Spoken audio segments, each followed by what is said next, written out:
Hey,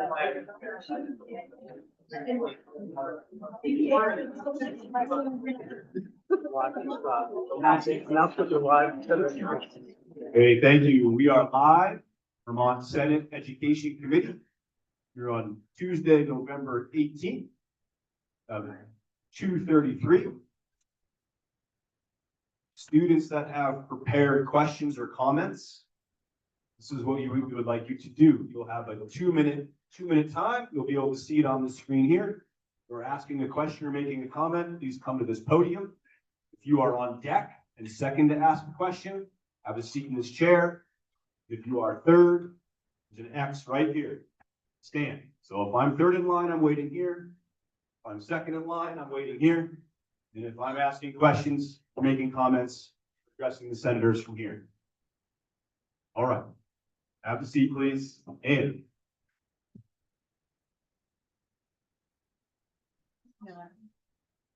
I know there are some students that have been anticipating this moment and have questions or comments. If you'd like to join us in this aisle, let someone start by taking the podium. Yeah. And while students are organizing yourselves and coming to the podium to ask questions or comments, I'll have the senators introduce themselves. Thank you. Hi, everybody. My name is Nader Hashim. I'm a senator from Wyndham County. My name is Seth Longard. I represent the Bennington Senate District. I'm Terry Williams. I'm senator for Rutland District. Steve Heffernan, senator from the Addison County District. Thank you, Senator. Students, now is your time. If you are prepared to ask a question or make a comment to our senators regarding things that are on your mind, new bill, legislation, school consolidations, your programming and experience, and so on, please come on up. This time was designed for you.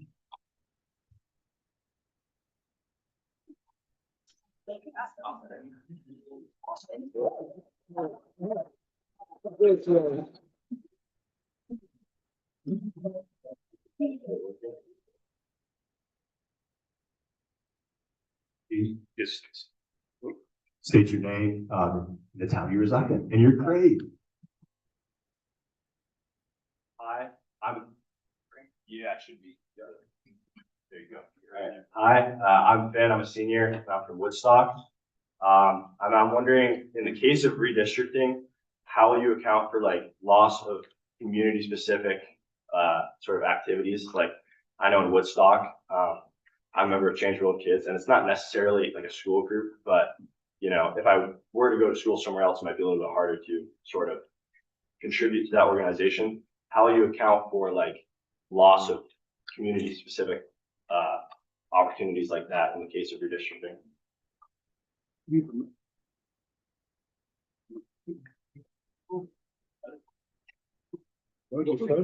Okay.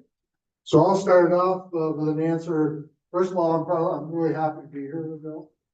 But everybody needs to understand that the way everybody's looking at school districts right now is the way the school districts are right now.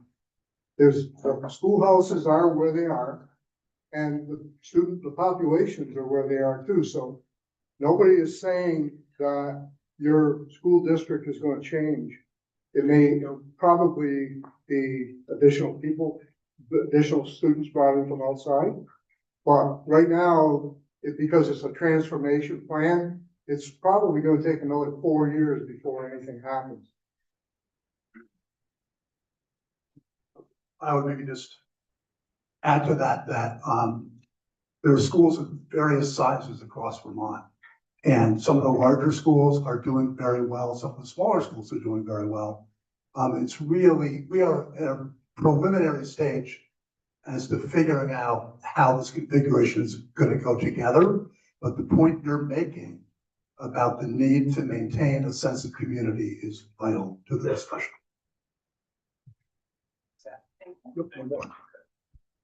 I'll address that as well. In our county, we had 2 schools closed, and it did affect the community. And that was the voice from the townspeople. Yeah, and so it is a big concern to all of us that we try to keep our communities together.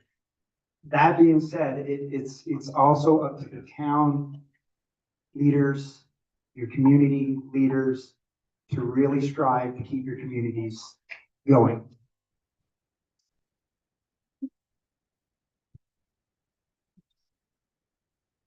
Hi, I'm Skylar. I'm Skylar Haga. I am also a senior in this high school, and I just wanted to speak for the sense of community that we feel not only as students in Woodstock, but I know students across the state and students across ages, like going all the way down to the elementary school. My sister is a sixth grader at Killington Elementary School, and she has been lucky enough to have school choice to decide to go to Killington instead of driving further to a school that has been farther away, in the sense of community that has let her experience, let me experience as a elementary schooler and still as a high schooler. I think if we're trying to increase the younger population of Vermont, we really need to work on maintaining these individual connections that students are not only developing to the people in their community, but also the land and where they are. And that's not something you're going to get by having to drive 45 minutes to an hour. So I really, really want to just advocate that this system that we currently have isn't perfect in a lot of ways, but if we change anything going forward, I want to make sure that kids are able to feel a sense of belonging and want to return to Vermont at some point.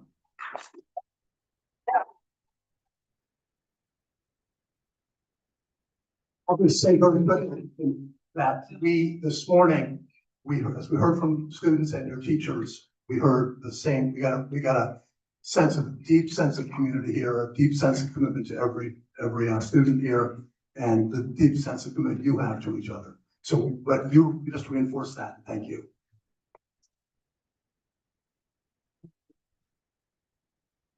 Hi, Addie Tucker, Junior, Woodstock.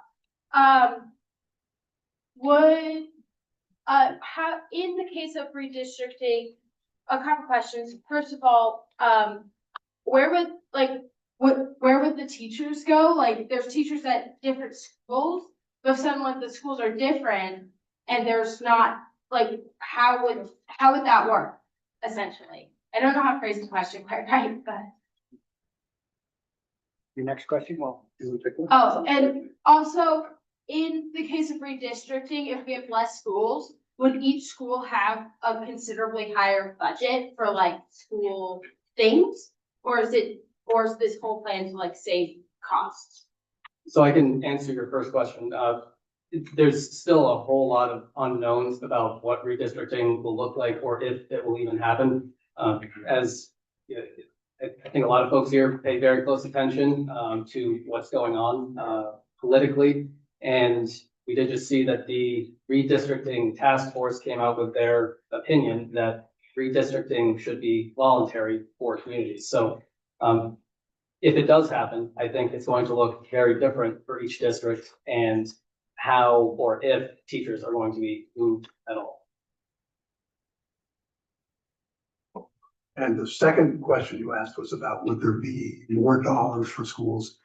I guess you could make the case, and people have been making the case, that if schools were larger, there could be more dollars and you could have more specialized services. I'm not saying that's what I think, by the way. I'm just saying that's what, one argument for it is that there would be perhaps a more efficient use of resources with fewer schools. That's a large discussion around that we have yet to fully have.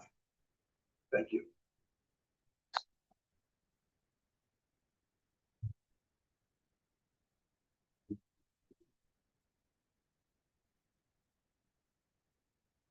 Yeah, I'm Logan Martis. I am from Weathersfield. I was just wondering, we look at redistricting, and one thing that Woodstock has is we have very good curriculum. We have very good teachers. We are very good at doing what we do. That is very hard to deny.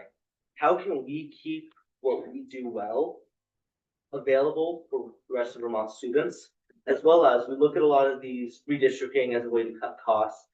How will this actually affect the taxpayer? Because we all heard from Joe Major, Vermont's expensive to live in, and it is, hardest thing is affording Vermont. So how will this help Vermonters?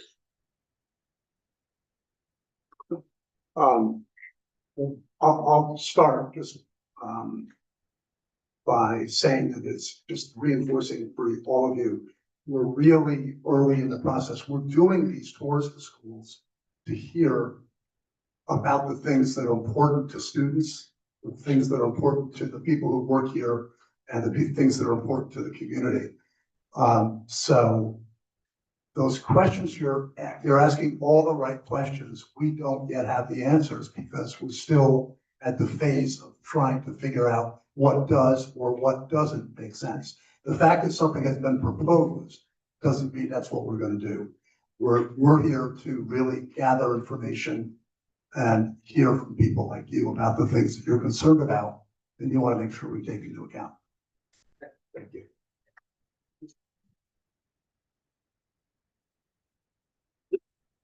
So remember, the number one priority for Act 73 is education quality standards. That's what we're striving for, which means that the Agency of Education is going to have to work with all the schools to come up with a curriculum that is equitable across the board. It also means that funding will go to the places that it needs to go.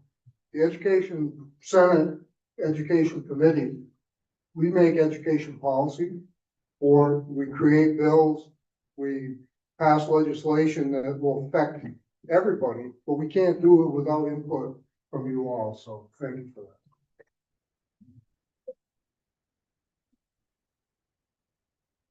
And I'd like to follow up that this is a tremendous school, and it is your faculty and your senior leadership. I was talking to your superintendent earlier, and said, I wish we could carbon copy what she's doing here, because it is amazing.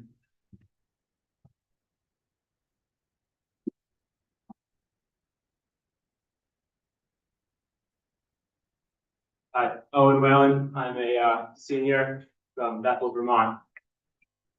And in Vermont, we have a somewhat of a unique scenario compared to other states where we have a low population and therefore are able to take advantage of low class sizes and really build one-on-one connections with our teachers. And that is a huge strength of Woodstock as a school, and from the other school in Vermont that I've attended, a huge strength of that one as well. In the case of redistricting, if it occurs, how would you justify the essentially the elimination of such small class sizes that allows for those powerful one-on-one connections to be fostered and built between teachers and students? So your point is well taken about the small class sizes. I grew up initially in Washington DC, and then Rhode Island, Massachusetts, and so on. And every class that I was in, a lot of students in there. And you know what I see in schools like this and in my own district is smaller class sizes. They're great. There's also a benefit to having, you know, that happy medium number of peers where, you know, you're able to have the more broad range of who you're socializing with, but also who you're learning from in that classroom. And so your original question was, how would the bill justify removing smaller class sizes? Is that right? Yeah, smaller class sizes are an incredible, I guess, privilege that we have as residents of Vermont, and why take that away? So there are parts of the bill that refer to small by necessity and creating certain circumstances where it is where smaller schools and smaller classrooms should continue to exist.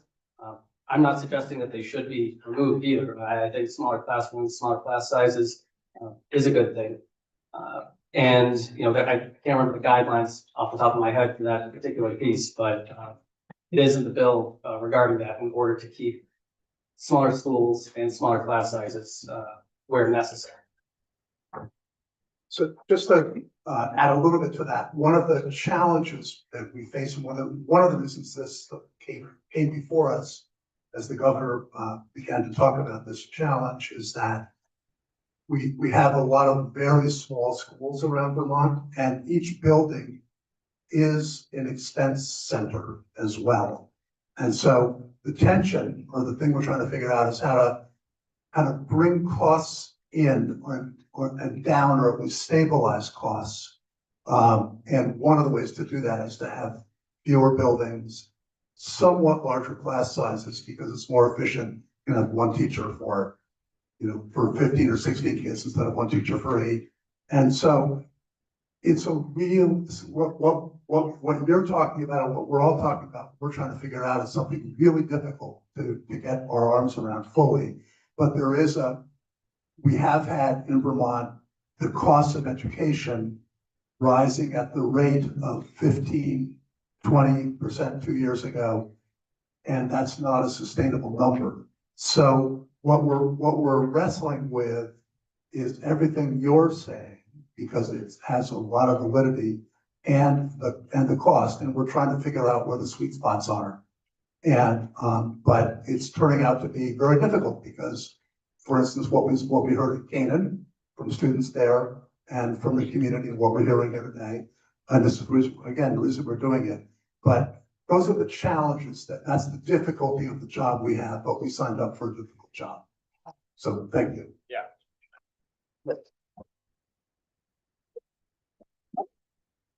So as we're talking about this, I want everybody to understand, there's no one size fits all. We started out, I think, when this whole concept came about 120,000 students involved. Now we're at, last count, I think 83,000. And so you can see we're dropping student population every year. The transformation period goes for the next 3 years before we even start to implement this thing. So we have to get it right. And it's like trying to get on a train that's going 100 miles an hour. As the student population declines, we got schools that need to be constructed. We really need to get the size of everything stable. And then hopefully we get more population coming into Vermont because of the quality of the education that people are gonna get. So We have to move. We only have, I'm realizing we only have about 10 minutes left. So next student. Hi, my name is Cody. I live in Kitchener. Hi, my name is Cody. I live in Kitchener, Vermont. So I've got a 40-minute drive to school already. So I'm curious about how are you gonna plan for these smaller towns that live far away from the other schools? Like, if the school were to move, say, to Hartford, that would add another 20 minutes to my ride and not have an hour ride to school every day. So how are you gonna handle the smaller towns that already have far distances to drive? Can you repeat the question or have everybody? repeat it? Yes. That one was hard. It was a question about did traveling distance to get to school. And he's already traveling 40 miles, 40 minutes. And then if it was much further, it would become, a significant burden. And it is certainly one of the things that we have to keep in mind as we're doing this, because if you have, this is not going to happen, but just to state the obvious, somebody having to go an hour and a half each way to school cuts into the day far beyond what is acceptable. So, thank you.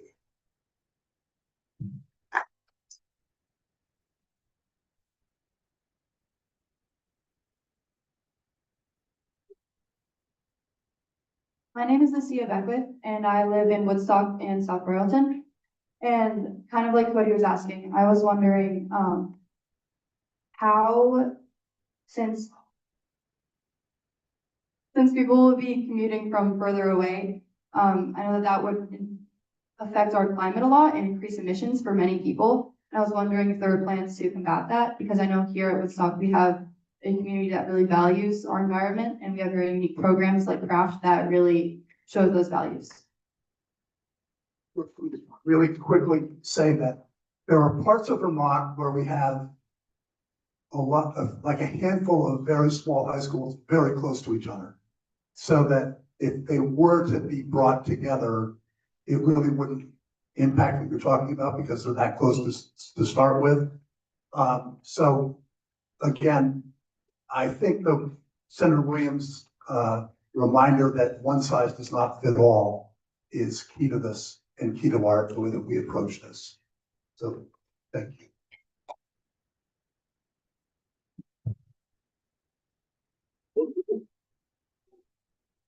Thank you, Senators. This might be our last one. Students do need to dismiss at 2:55. And a reminder, high school students will dismiss out this exit, middle school out this exit.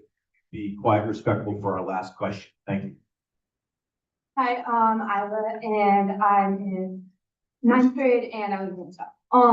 So I know that part of the reason that we need to redistrict, or that we're talking about redistricting, is because of the amount of money that goes into schools in Vermont. But I'm kind of wondering, how do you plan on accounting for the amount of money that people will have to put in with longer drives? And for the fact that the further a school away is from where somebody lives, the harder it is for them to participate in extracurriculars like sports. And that really makes it a lot less equitable for people to go to participate in that school. So do you have plans for combating that inequality? Well, so be fully candid, I mean, I hear where you're coming from. I agree with your concerns. That's a major reason why I actually voted no against the bill. So what those plans are, I'm not sure. But it's going to be something that we have to figure out once the legislature picks back up again in January. Have time for one more? More of a statement to the question, maybe? Yes. Want to go? Thank you. Thank you.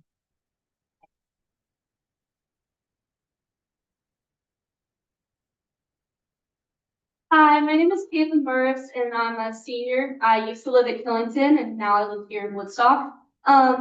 We are a very sport and extracurricular run school.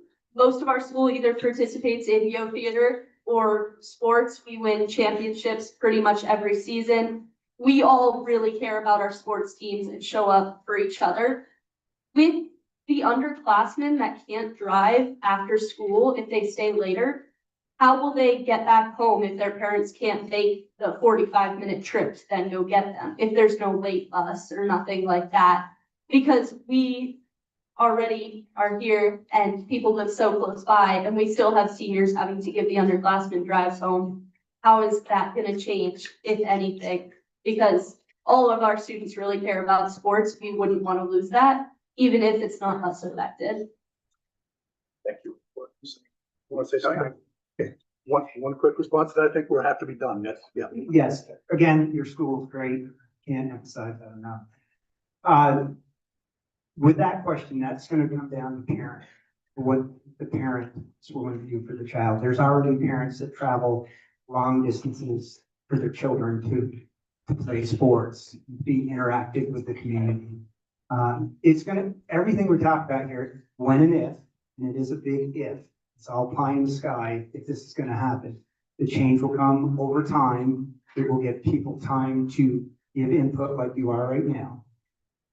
We hope that the communities will work with common sense of what makes sense. Like we were talking, we have a bunch of close schools that it's like, hey, it's not even up in my county. We have 4 elementary schools that are literally less than 10 minutes apart from each other. So is that gonna add on to a parent's drive, or it would make sense?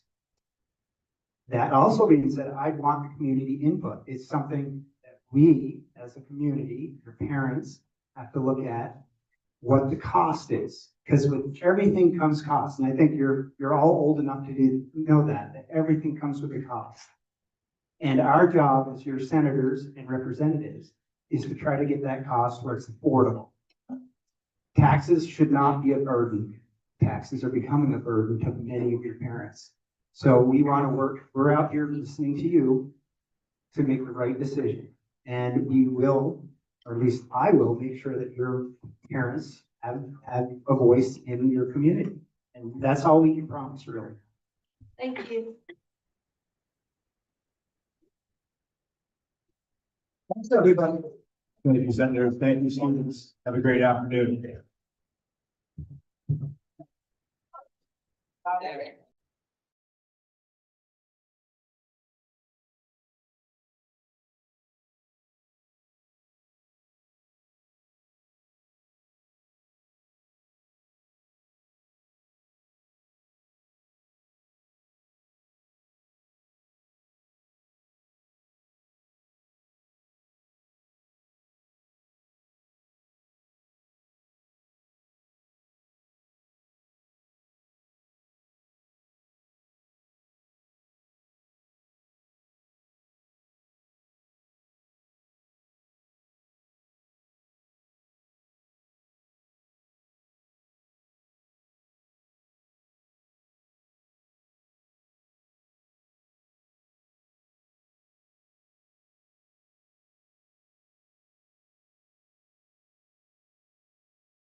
So good afternoon. We are live now. This is a meeting of the Senate Education Committee. We are visiting 5 schools.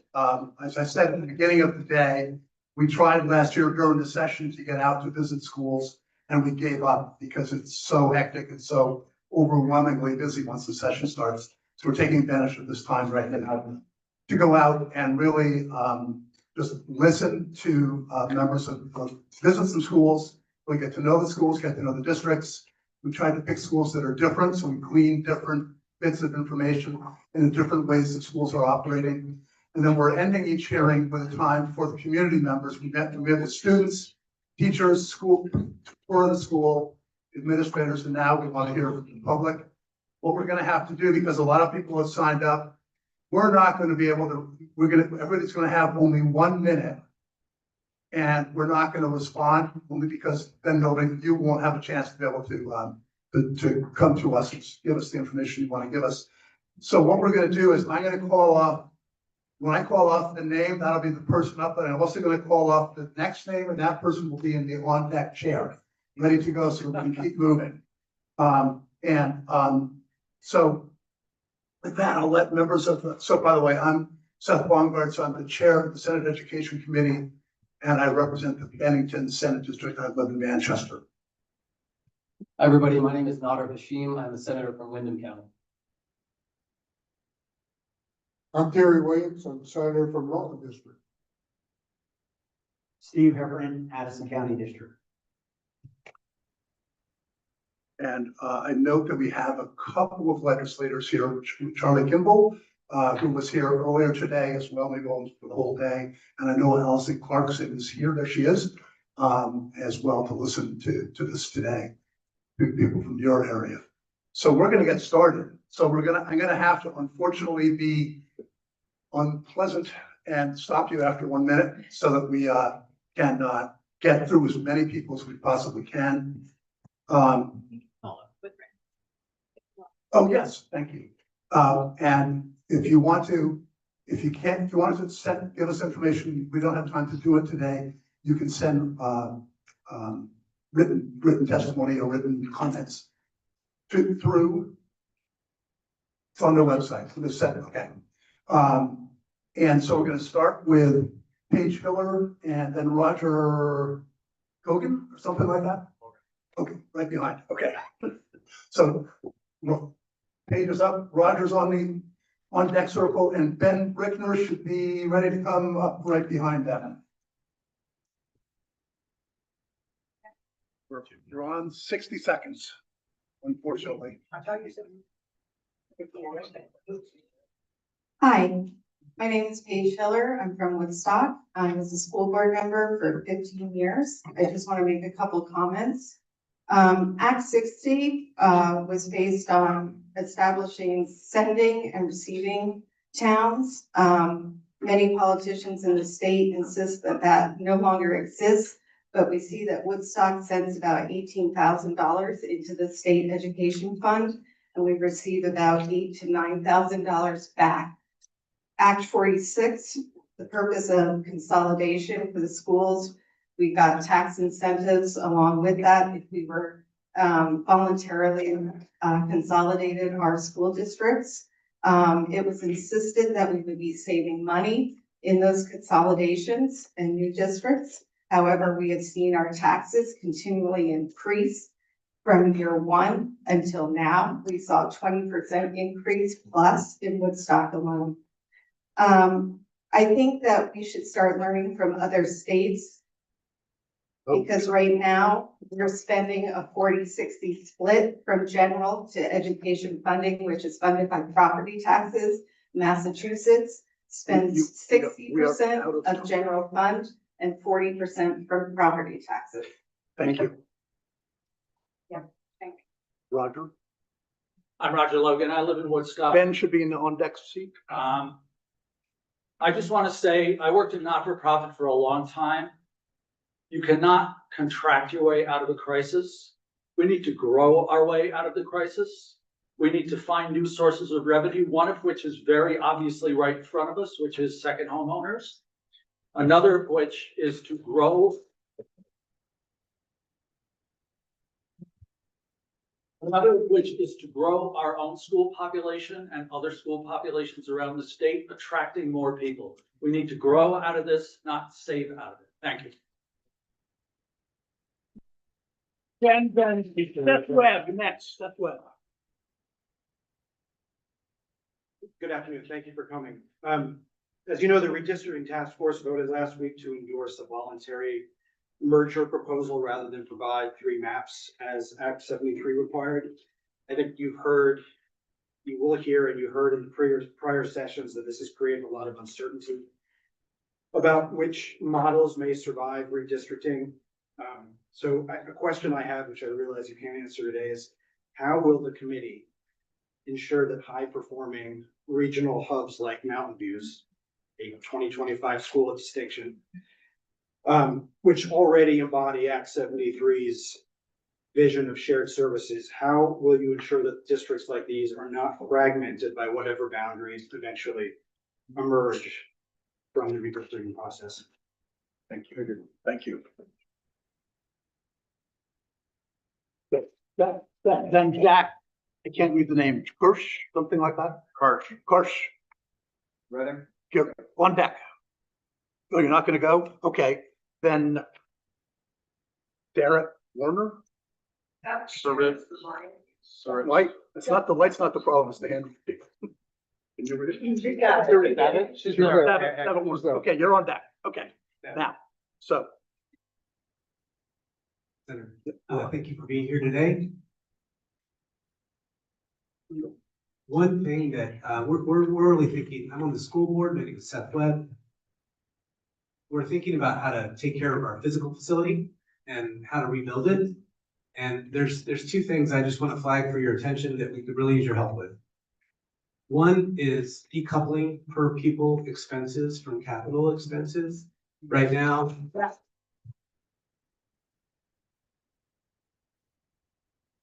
any big repair we make where we have to take on debt, we're gonna be paying 2 for 1.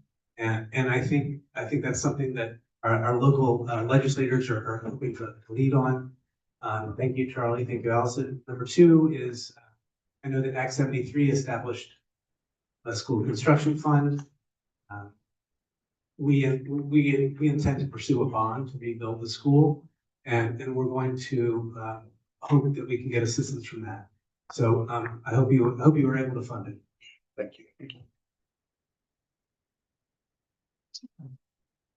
Mike Scuro, something like that is on deck. Hi, thank you so much for being here. My name is Sarit Warner, and I'm a school board member and the PTO president. What revenue options is the Senate Education Committee considering to fund the school construction fund established by Act 73? And specifically, will you support increasing taxes on second homeowners, which are compounding our statewide housing crisis and, in my opinion, not paying their fair share?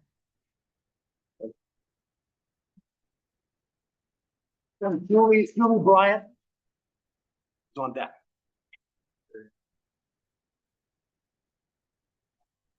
Hi there, Senator. Bryant, but.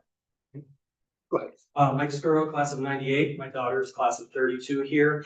I implore you to look at anything that is not educational based. So taxing the second homeowners and anything that can be done infrastructure wise to maintain a back office that's more productive.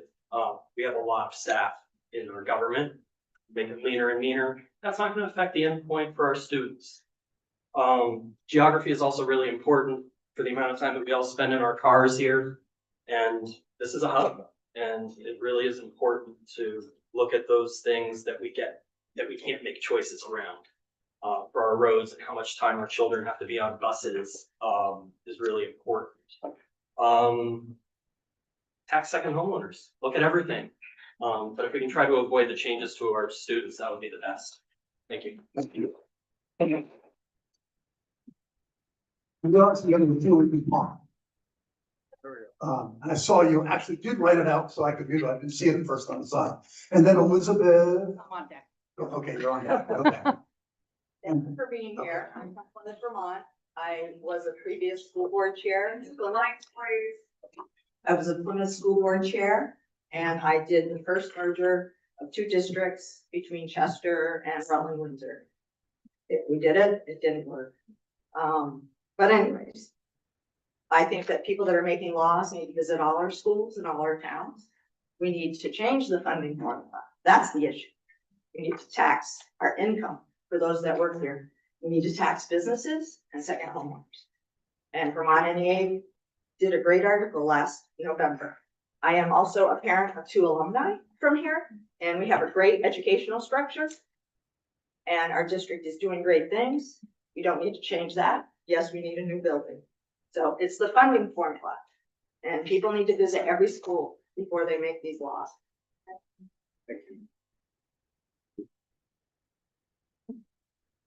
Stevens.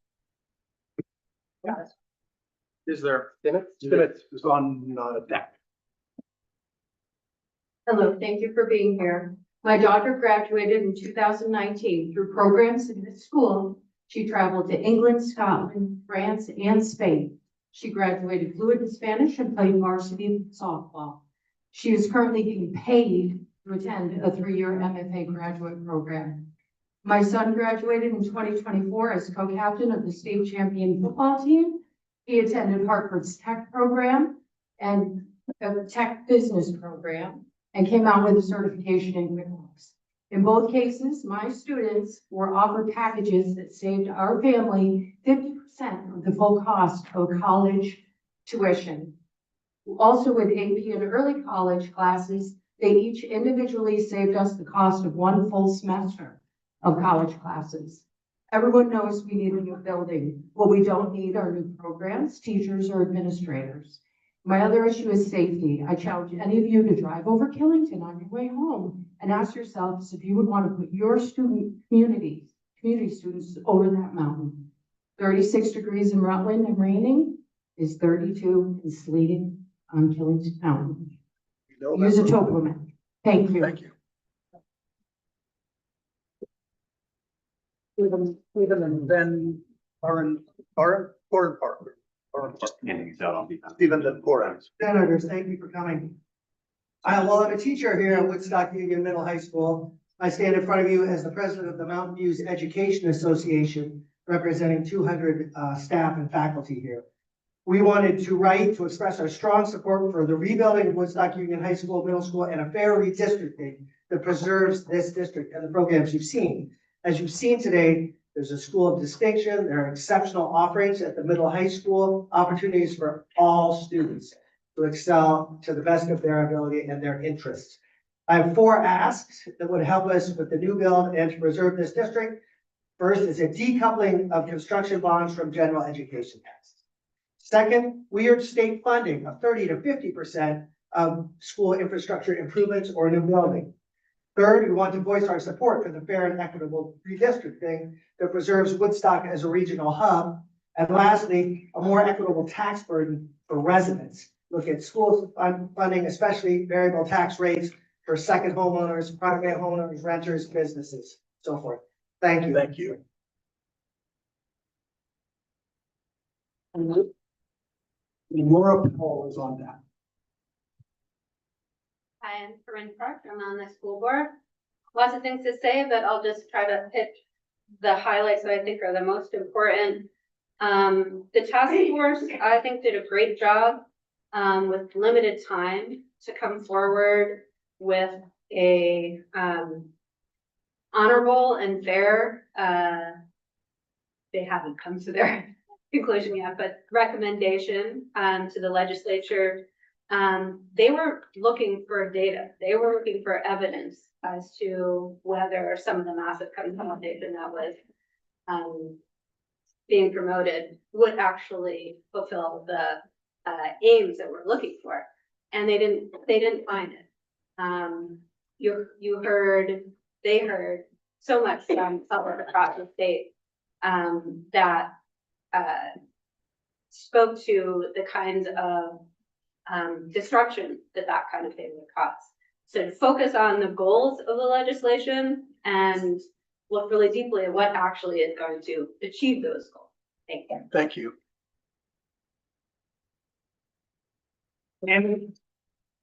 Annie Abbott is on deck. Hi, my name is Laura Powell. I just want to ask, and I know you can't answer, how and when we can expect to see visible impact studies of the redistricting. I think if the premise of the redistricting is to save us money, and we know from Act 46 that our tax rates remain largely unchanged. I would encourage you to remain skeptical that this is going to deliver that and deliver what the governor has promised it will, especially when health insurance costs are driving your budget. So thank you for your time. Elizabeth, I can't read the last name, Score or something like that, is on deck. They're on deck. And seven, cross my name. Oh, okay. Sure you, oh, there you are. Okay. Danny Abbott, South Concord, Vermont. And my concern today is around how we balance sustainability in Vermont with our persistent pursuit of equity. So Woodstock is globally known for its charm, beauty, and for being a warm and welcoming place to visit. We are a revenue engine that sends money to Montpelier and to across the state. We have the tourism and we have the grand list value the state heavily relies on. But the reason visitors come and keep spending is that towns like Woodstock feel alive in every season with full-time neighbors who run teams, events, small businesses that make this the destination. This community invests in quality and we take pride in welcoming the world to our streets. The revenue follows the community. Risk losing a school and you risk destabilizing one of the places that makes Vermont work and fund the state. Protect this year-round tax base, and that helps create experience that people are seeking here. And then the visitors and the dollars will continue to follow.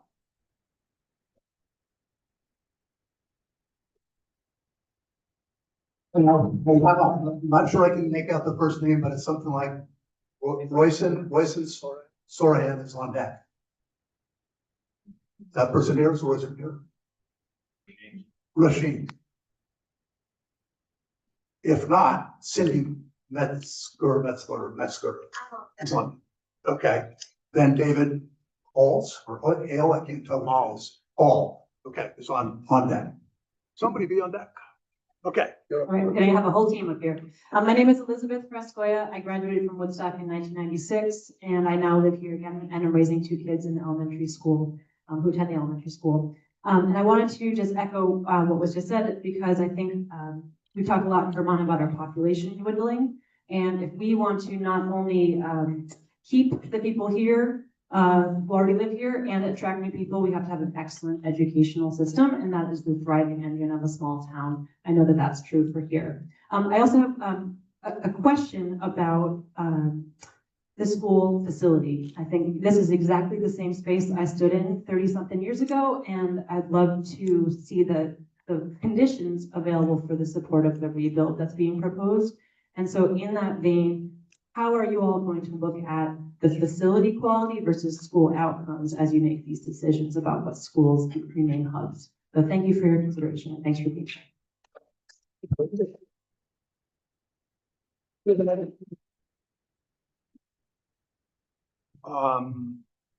Anyway, if there's no Cindy, I know there's another sheet somewhere about to come down. No. Here it comes.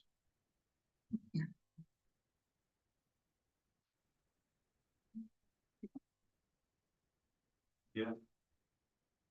So, and by the way, I don't think we said this. We did a very detailed tour of the school and got a sense of some of the things that we've been hearing about the building. Ron Ringenberg, followed by Ann Butler.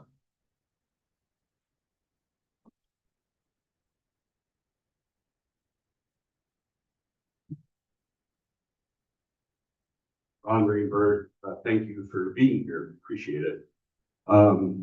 We moved here 2 years ago from Indiana, and the funding structure in Indiana was, again, the state would set education rates. But what would happen is homeowners, people who homesteaded, would get half the rate that the others who were second owners would not get. So the burden, I would say the burden, but a big funder for the schools and education were people who were not residents. Clearly, there's an issue here of funding for schools. And I would encourage you all to hear what has been already said before about considering increasing the burden on second owners. The other thing that I would say, the mark of a great community is their school building. And the school building should be the #1 building in that community. So I would hope the same will be said for Woodstock. Thank you.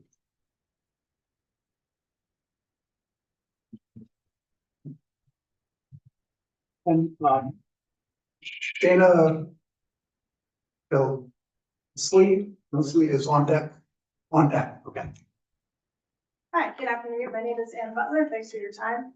I'm a resident of Plymouth, and one of the main reasons that my husband and I choose to raise our family here is because of the wonderful school that we have access to. There are several things currently threatening to dismantle Mountain View's redistricting efforts potentially, and much needed capital improvements for this building.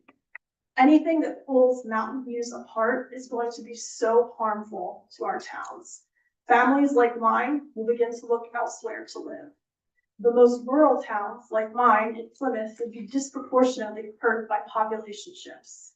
My family is deeply invested in our town and in our community here. I also understand, of course, the importance of spending education dollars responsibly. So I urge you to support efforts that keep Mountain Views together as a model regional hub, and even to replicate the successes that we are having here across the state. Thank you.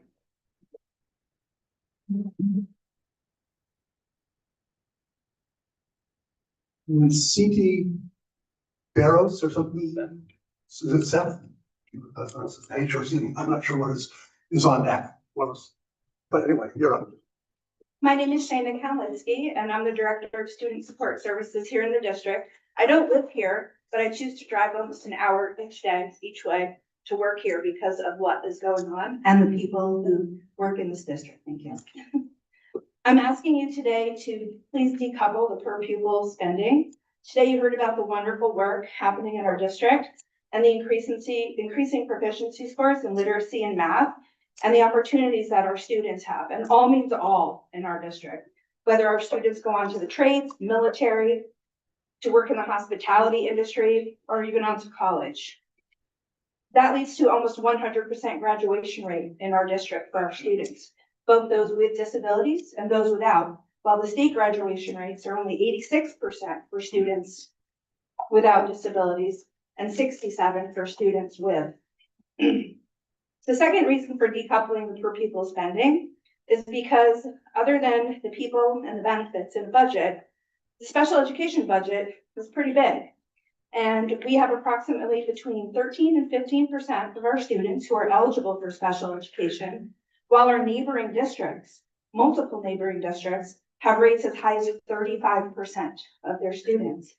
We are penalized for maintaining our efforts and keeping our numbers low because we don't get the credit that our neighboring districts get for having high numbers of special education students. This is another reason to decouple, because we don't want to merge and do business with districts that might not have as high of a quality of instruction and commitment to the collaborative work that you heard about today in math and literacy.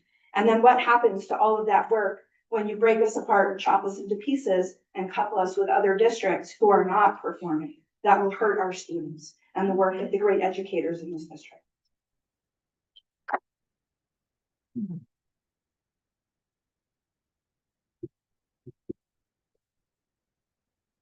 Harry Bristow is on deck. Thank you. I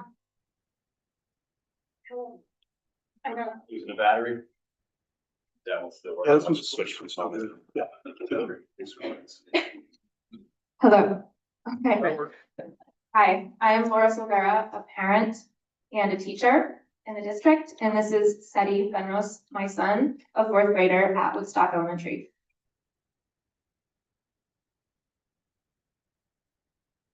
I would like a new school.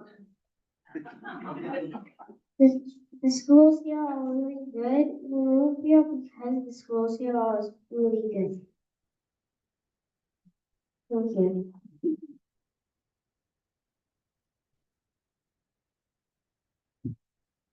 As you said, our family moved here for the great schools, and that reputation helps every student in the district, whether or not they live in Woodstock proper. And that helps them in their adult lives as they move on. And many of us went to good schools, and our children and students deserve the same opportunities. Thank you.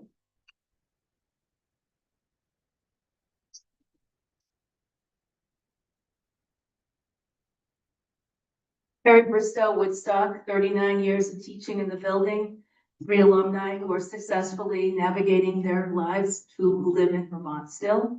And now, unfortunately at times, but really a pleasure to be the school board chair.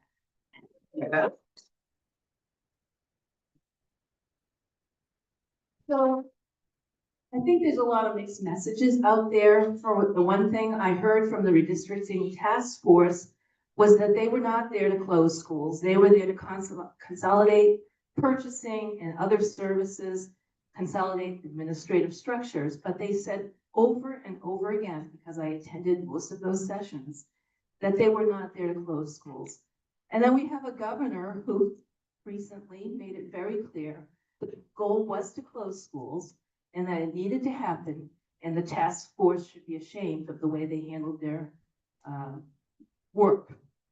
If you give people 8 meetings and you give them 4 months to figure out a transformational, brand new maps, et cetera, how could they have ever done anything differently? Thank you.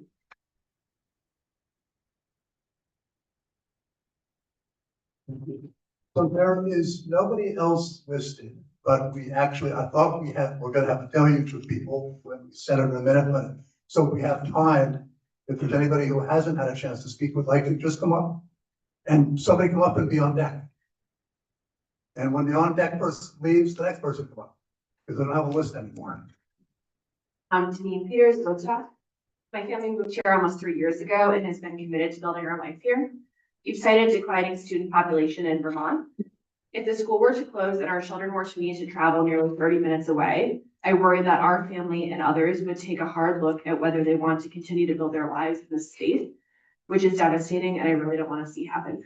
Thank you.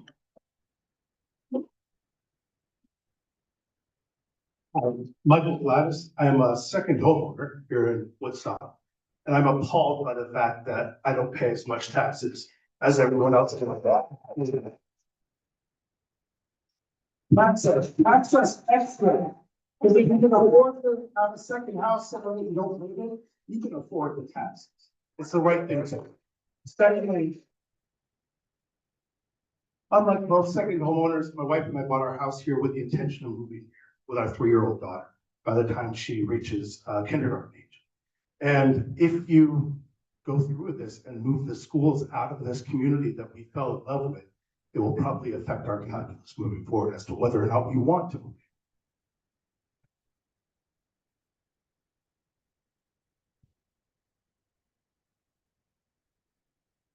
Good afternoon, I'm Anastasia, a Reading resident, parent, and also a member of the school board. Thank you all for being here. Truly appreciate your time and attention to everything that you've received today. These have been items that have been spoken on, and I think are worthwhile speaking to reiterate that our small rural communities, which are the bedrock of the state of Vermont, are really concerned about school closure. That's true for my town and also several of the other towns within the district. And part of that is talking about the financing, and sitting on the finance committee, I can't tell you how important it is to decouple the funding for capital improvements from our school budget.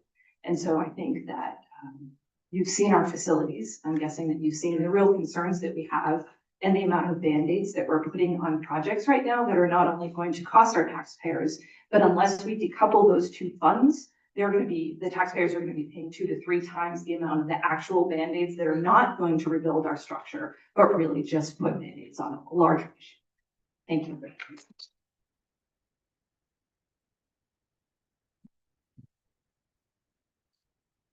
I am a 7th grade student at Stock Union Middle School, and I came here from Arizona and I saw how the school was being patched up with the government helping and the school and everything was good. And I think if we get this new school environment, I think we will have better grades and better happiness, and people will be ready to learn more if they are able to have an environment where they can meet with each other, not having to be crammed into a small space and have large passing times and things like that.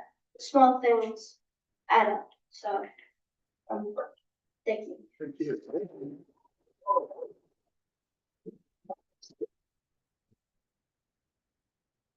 Good afternoon. My name is Ben Ford, former school board member. I led the effort to get the middle school and high school building replaced a year and a half ago. We needed 50% of the voters in our 7 towns to vote yes. We got 45. For perspective, my brother in northern Minnesota took 4 tries to get his girls a new school building over 4 years. It takes more than 1 try in many places, and it will take more than 1 try here. We're trying again, but just to put as fine a point as we can on this decoupling issue, the only thing preventing this community from building a hub school in the model of Act 73 is that piece of legislation that so many senators and representatives were asleep when it got passed. Please undo it. Please get out of our way so that we can build a school in the model of Act 73. Thank you.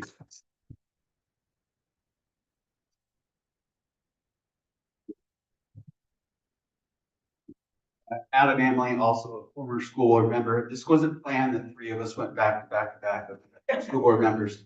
I got to sit with you earlier today. You got to listen to my daughter talk about her unique experience in going to Reading Elementary. I can't help but stand up here with pride that this is where my wife and I decided to move 15 years ago, of seeing the process and the progress of education in this district.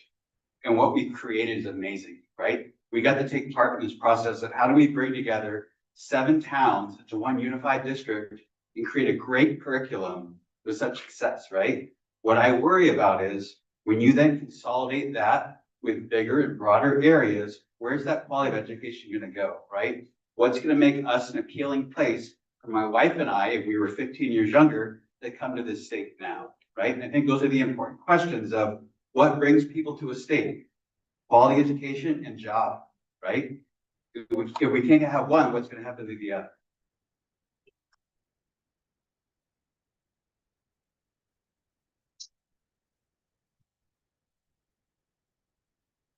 Good afternoon.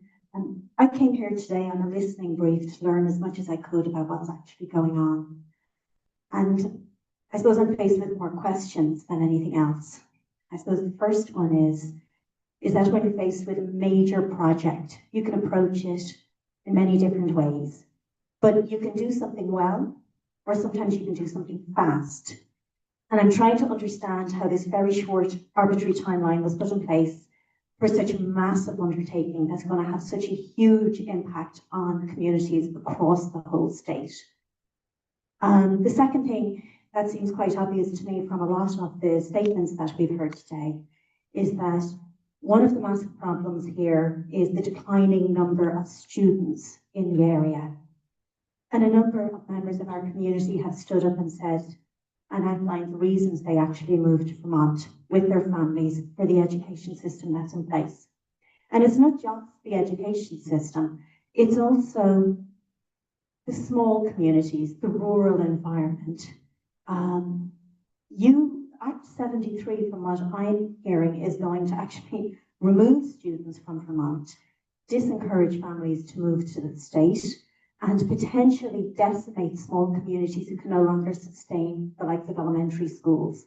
And this seems very, very counterintuitive to what we as a state actually want and how we can actually resolve this issue. And my last and final point is that we as a community are judged and should be judged in 2 massive ways: how we treat our children and how we treat our elderly and most vulnerable. From what I'm hearing today, our children are going to have much longer commute times in buses. I came in at the end of the students presenting their fears and concerns to you. Time on buses, lack of activity time, inequities depending on how parents can travel and what they're prepared to invest while they're trying to hold down jobs to pay these taxes. So again, I'm failing to see how Act 73 is going to improve the outcomes, the quality of life, and educational benefits for children. Thank you.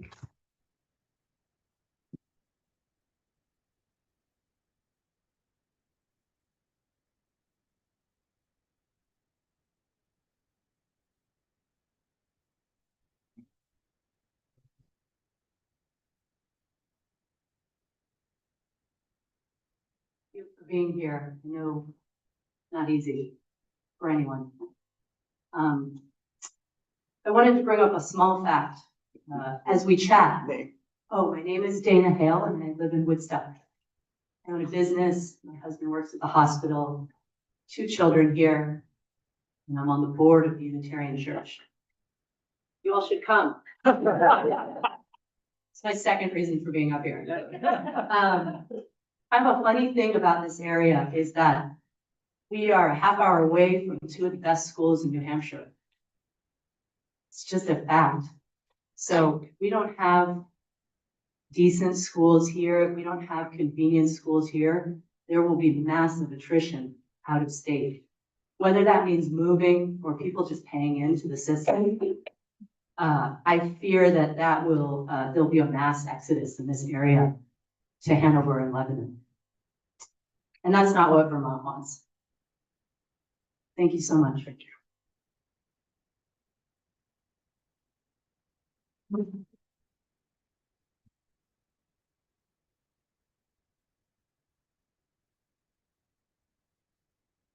So, oh, okay. Hi, I'm Janice Vogel. I am a teacher here, parent of 2 students. I have lived in the district for over 15 years. And I think what I want to say is that I was also on a school board during Act 46, and I saw the division that created and how much turmoil that existed due to that. And that's the part that scares me the most. I had my son say, Mom, it says that I'm going to go to Randolph. I can't go to Randolph. All my friends are here. So know that the messaging is getting into our students. I have said nothing to him, and he already has that idea in his head that he might have to leave his school. And that's very anxiety producing for kids who've been through a lot recently. And so I think the thing that's really important for us to just keep in mind is that one of the major drivers of our education costs is our healthcare. And that is not being addressed at all. When I got into education, I had a really amazing healthcare plan. I no longer take it because my husband's healthcare is better. And so I think we really need to take a deeper look at that because my taxes have gone up double since I have moved into this area. Thank you.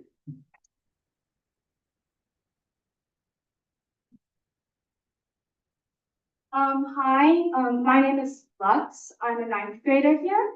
I've been at the school for not even 3 months, and I love it here so much. The building might not be like the best building ever, but I have a lot of really good friends. I love all my teachers so much. I'm part of the theater group. That's part of our set right there. And I know if we redistricted or anything, I would lose some of my favorite teachers. I have best friends who are talking about their parents saying they would move away to like really, really far away. And I'm not the best with long relationships. So I think, especially for people who have been here for so long, like I said, I've only been here for a little while, and this school already means so much to me. Thank you.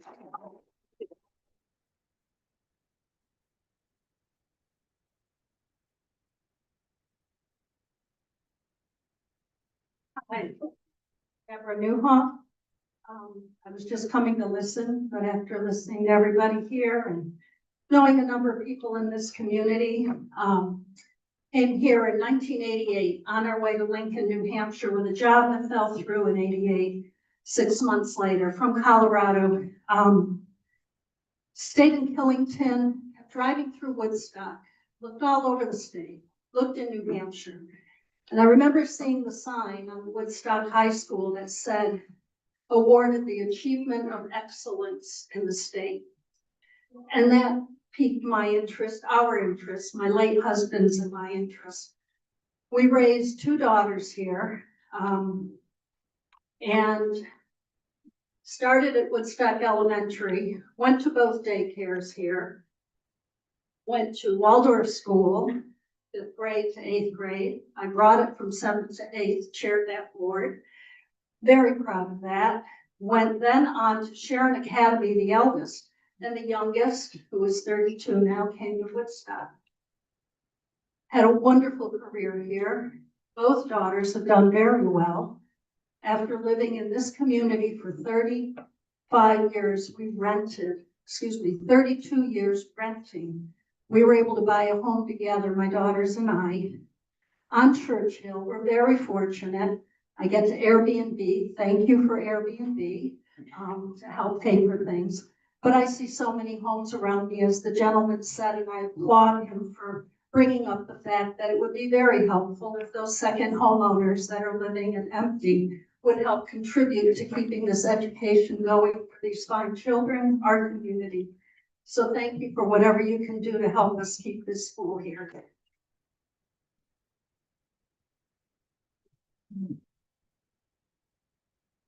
Bryce Sable, former board chair and father of 3 students, now college, high school, and elementary school. I just wanted to say something to kind of level set some things, because I've heard comments made about second homeowners and businesses and economy around here. You know, this area, I don't know about last year, but as of about 2 years ago, sent about just under $60 million in education taxes to the state. And our budget's obviously not that big. Part of Act 60 and 68 is for us to share the wealth, and I'm actually fully supportive of that. But there's this perceived wealth that comes along with that. And if people hear the name Woodstock along with some other towns in the state, I think that's very true. And I've heard it from legislative members over the years. I just want to point out that the percentage of our students that fall into the low income category, based on how the state looks at those things, is not abnormally low. You know, we have CBU, Mount Mansfield, Stowe, and others that have much lower numbers than us. And we're actually equivalent to Essex, South Burlington, and Harwood, you know. So I just like to point out that I do think there's an issue in that perception when we have these needs that are coming up.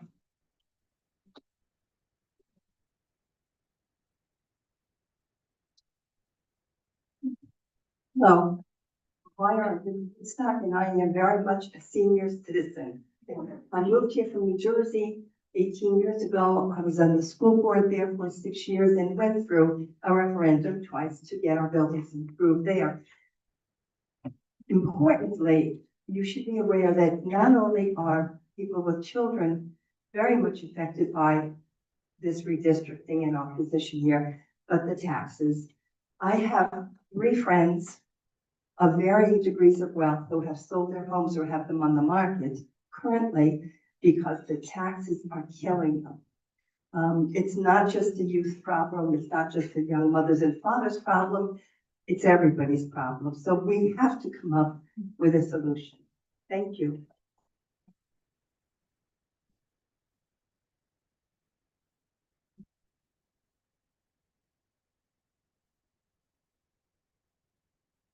Hi there. Thank you so much for being here today. My name is Claire Durbecko. I'm a local pediatrician who's been providing care to the children of the Upper Valley, both in our district and beyond, for over 20 years. I'm also a parent of 3 students in our district who have graduated from our district.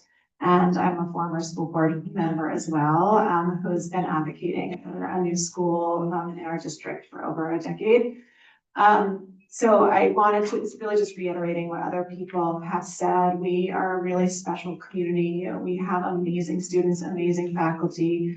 They are working so hard every single day to provide an amazing education, despite some of the barriers that our school building imposes on them.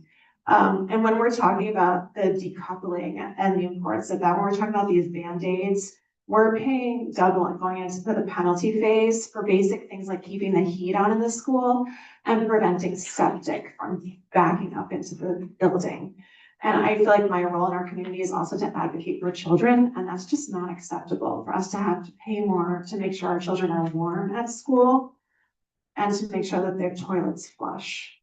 So I just wanted to reiterate, please focus on decoupling the per pupil spend from capital expenditure.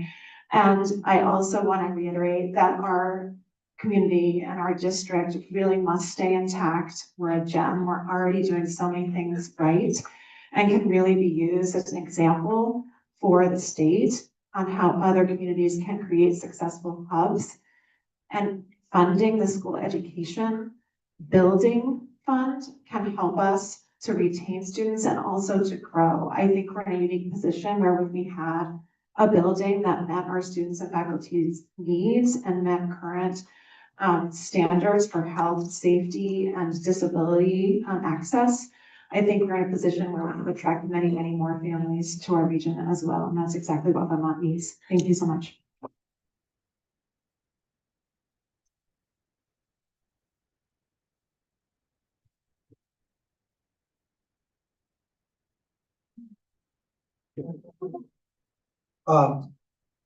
So thank you for having us. I spent a lot of time talking with your principal and your superintendent, setting today up. We thought it through pretty carefully to make sure that the committee got a real sense of the school, both the facilities, and even more importantly, what you're actually doing here, the unified curriculum between the elementary school and the middle and the high school, the fact your test scores are rising, and we heard very clearly from kids and faculty about what a connected community this school provides. The kids talked about, they're the ones who use the language of none of their friends being left behind, everybody being paid attention to. So I'm just giving you a handful of the takeaways that we clearly got here. And of course, the connection to the community. We heard that here this afternoon. We had heard it over the course of the day. By the way, we went to class as well. I forgot to mention that. That was fun. So what we're really doing with these tours, as I said at the very beginning of the day, we tried during the last session to get out and visit schools and gave up. As I mentioned this morning, we didn't even have time to get to the Montpelier High School, which we could see out the window, because that's what happens once the session starts. So we're using this time, so take a step back, visit 5 districts, hear from the kids, hear from the teachers, hear from the principals, hear from the community, and get a sense of the difference in the environments. We tried to put together a mini school tour of 5, but from which we would get something different in each school, although there's obviously unified themes about the connection to community and caring about kids. So I just want to say that the committee, I think it's fair to say, we all, and Senator Weeks had to leave for a medical appointment we had scheduled before this got scheduled. We all really deeply enjoyed today. We deeply enjoyed interacting with everybody at the school and with this community. We hear you. So on the one hand, we have a funding formula that is not sustainable, period. It's not sustainable. So we have to figure out a funding formula that actually is sustainable and provides for the needs of Vermont students. And this committee is trying, by the way, and we heard this from you, but I'll tell you, this committee is very focused on the notion of our obligation to provide excellent educational opportunity for every Vermont child. That's the mantra. And I think when Senator Williams said, one size does not fit all, I think it's fair to say we all believe that as well. And so that's why we're going to different communities and hearing from different parts of the state and different sets of parents and community members. So it was today was highly informative. Your kids are great, by the way. They were a lot of fun. We heard from kids as young as first grade. Yeah, first grade. So first grade, and then a couple more from like fourth grade, and then some middle schoolers, and then some high school kids. And of course, they were all great. It was a lot of fun. So any committee members want to add anything before we wrap up? So I'll just say from me and from all of us, thank you so much, but. Thank you. I can't echo how wonderful your school system is down here. One thing I did want to clarify, what the task force original goal was to give us 3 maps with different districting. They were not supposed to talk about consolidation. They were not supposed to do anything except give 3 new possible districts. And once that happened, then we get with the communities and start talking if a school needs to be closed. I heard a lot of concern today about your school. Your school, I believe, has got to be one of the safest schools out there because of how well you're doing. I sure wouldn't let it happen that if you got outstanding students, the graphs are showing how well your literacy of the students is here is above average for even the state as well as the country. It's like, that would be crazy to take a school system like this and say, oh, we need to take and ship them somewhere else. If anything, I'd want to bring more kids to you. And this common sense approach, and I hope this, my fellow senators and representatives will look at that way.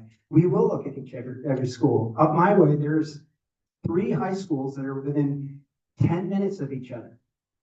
We probably could consolidate up there and not affect much. We already joined our football team because we don't have enough players in either school. So that's common sense. The community has to get better. Nobody wants their children to have to leave the community to join. But for you as Vermonters and me as Vermonters to afford living here, we do have to look at changes. And they're not always going to be simple. But when you're running your school as well as you are, your superintendent's amazing. Like I said, I worked at User College for the rest of the Vermont.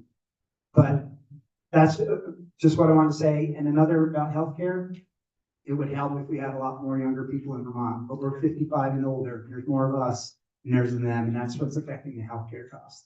Thank you for your time. So thank you for hosting us today. And I want to say what I've seen here today is you got all the ingredients to bake a perfect cake. And what we got to do statewide as a committee, we set policy for education. Unfortunately, none of us are on a budget committee, so we don't get to say where any money goes. But we have enough smart people in the state that we ought to be able to sit down collectively and put together a world-class education system. And that will bring people into the state of Vermont.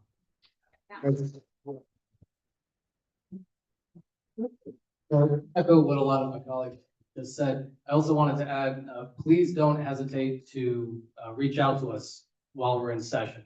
So the session starts in January. I mean, my inbox is constantly, new email after one another, and which is great. And please keep sending them, because we make a concerted effort to read every message that we get. We may not always respond that same day, maybe the day after, but even when it's outside of my district, getting information from somebody with a teaching background or administrative staff or anybody who is involved in any way in their community or their school, providing a perspective about how legislation will impact their community. We read that and we keep it in our minds. So please keep reaching out, especially once the session starts in January.